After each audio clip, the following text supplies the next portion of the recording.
بسم الله لنجان مقام نجاري مقام الكوفية باتو جيو اي بسم الله جوك لما زر ندند هونشي مقرنون نهاري مبودو نانجي دمر او جدي دمور جدو قول الغزالة للا فقال وي إن هد بنا يفتدو يميدن لنقبض ملما إن ننغوي السلات دوكي ونستند بولني دن الإحالات بيلا لدي فقد استطارت ديوي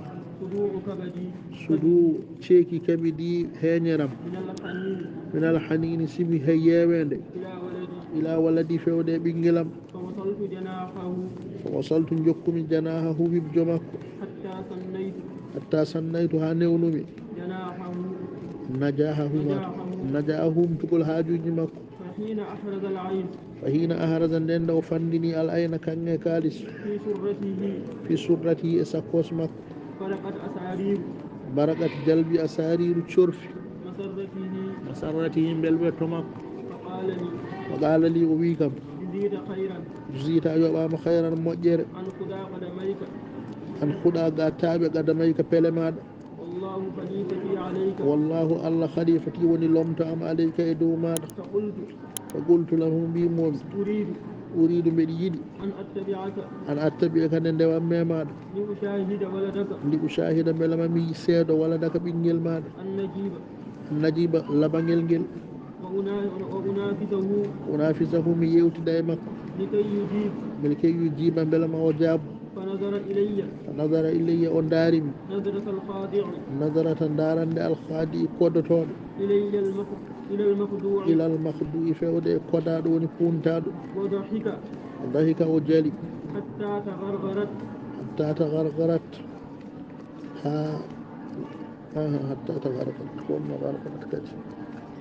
حتى تغرغرت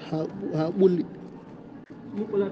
حتى تغرغرت ها سمتي غوندي مقلتاه جيتما كوديري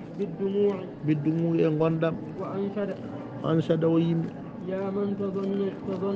يا من تظن إيهما تشكلو السراب مرر ما أن كنديم لما رويت لنمي حبري الذي رويتك كبرميكو ما خلت مسكان أن يستسر أن سودو مكري هدو أم وأن يخيل جيبو الذي عنيتك فانديمكو والله وناني ما مودري الله ما برة وناني ودو دبو بإرسي كو دبام ولا لي ابن من على بيدو بهك تنيت مبدي سويرادو وإنما لي غندا أنا ودني فنون فنوج سهر بلو أبدعت فيها ميوني أمودو وما اقتديت من يمتناني هاي قوت لم يحكيها جنتاكدو الأسمعي أودو غرق فيما حكى يكو جنتي ولا حكاها جنتاكدو الكميت أودو غرق تخستها أن جوجتي مدو جتورغال إلى ما فودو تجنيه كو أن تبتدو كفي